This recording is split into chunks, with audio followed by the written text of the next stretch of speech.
it will start at the source and it'll propagate along. The question is, just how fast will it go?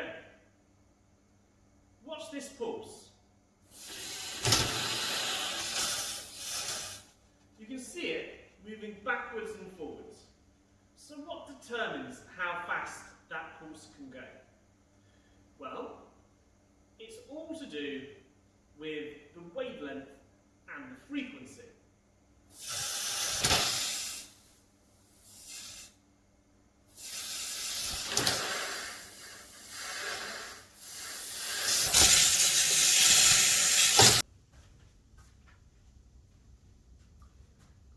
The two quantities, wavelength and frequency, are very interesting when taken together.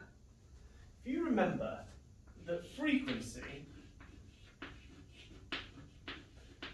is equal to 1 divided by the time period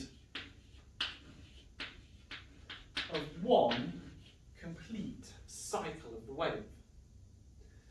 And you also know that the speed that something moves is equal to the distance divided by the time. Now I want you to consider that for a wave that is moving, distance and time connected to the wave get different names. So the speed could be equal to the wavelength, which is how far the wave has gone, in how long it has taken to do it, divided by the time period. So if I measured the time period of a wave and its wavelength, I could work out its speed. So this here we call wave speed, just to be really clear. But there's one more interesting thing that I can do. I know that wavelength divided by time period is exactly the same as having wavelength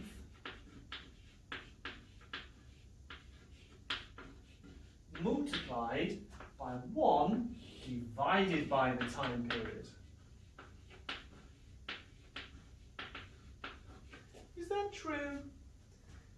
If I divide by 2, that is the same as timesing by 1 over 2. Timesing by a half is the same as dividing by 2. That's true, isn't it? So it must also be true here. And then if wavelength times by 1 divided by the time period is equal to the wave speed, then we can replace the 1 divided by the time period as the frequency. And this is something that we call the wave equation. That wave speed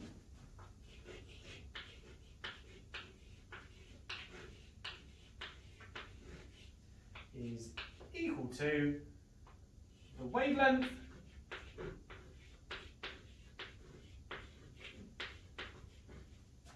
times the frequency. These two quantities will tell us how fast the wave is travelling. We can write it in symbol form. V, the symbol for wave speed in this case, from velocity really, is equal to, and we normally write it down, F, for frequency, because when you times two things together, it doesn't matter which order you put them in, and it's normally written down with this in mind, F times lambda. This wonderful little guy is called the wave equation. Now let me show you how this works.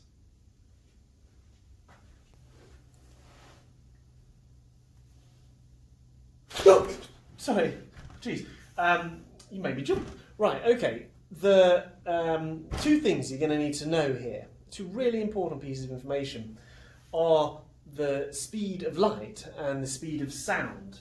So the speed of light is equal to 300 million meters per second, which in standard form is 3 times 10 to the 8 because there's 8 zeros. The speed of sound is equal to 340 meters per second. Second thing you need to know, and this will be clearer when we do the electromagnetic spectrum later, is microwaves and radio waves and other kinds of EM radiation travel at this speed, and all sounds travel at that speed through the air. So all we need to know, let's do some interesting calculations. So here's an interesting thing that you can do. If you know the wave speed, as in this case, the speed at which light is coming from the sun to yourselves, then you could work out either the frequency or the wavelength with knowledge of the other. So for example, the white light coming from the sun has a central wavelength of about 550 nanometers, which is about 5.5 times 10 to the minus 7 meters. Now I know the speed of light is 3 times 10 to the 8. So if I did the speed of light divided by the wavelength, I'd be able to see the frequency of that white light coming from here. So 3 times 10 to the 8 divided by 5.5 times 10 to the minus 7, and it works out that the frequency of light is 5.45 times 10 to the 14 hertz. That is a lot. I mean, that's billions, trillions, quadrillions. That is oscillating so many times a second that if I've 1 divided by the frequency, it will tell me the time period of each wave is 1 times 10 to the minus 15 seconds. That's 0.000000000000000000015 seconds.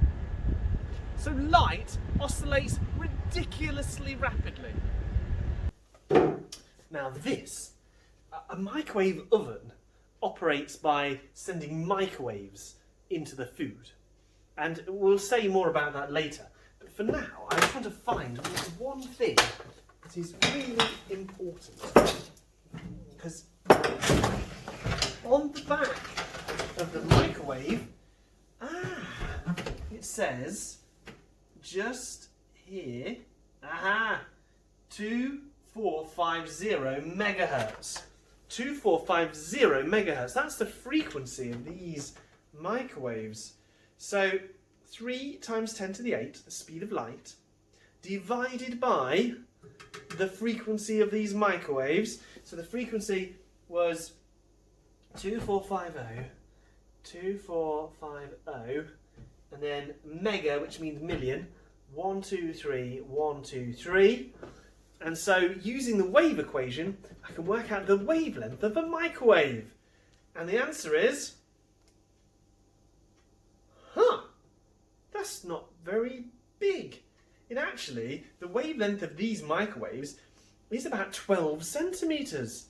So unlike the waves that we were experiencing from the sun, which were micrometers, this has a 12 centimeter wavelength. That if I had a microwave in this room right now and I could see it with my eyes, it would be this big. And I could figure that out just using the wave equation. Now we can also do this with sound, but what we must remember is we're no longer going to use the speed of light, but we could now use the speed of sound, 340. So listen to this. This is a very unpleasant sound, but we're going to use 340 divided by the frequency of this sound, which is 10,000 hertz, and it tells us that the wavelength of this sound is 0.034 or 3.4 centimetres. But these waves are about that big and they are hurting my ears. And in fact, I really want them to stop now. That's better. So the best thing about the wave equation is you can use it to calculate the wavelength by doing the wave speed divided by the frequency, or you could find out the frequency by doing the wave speed divided by the wavelength. And one third thing, you could also work out the wave speed by multiplying the frequency by the wavelength. This is a very powerful and useful equation.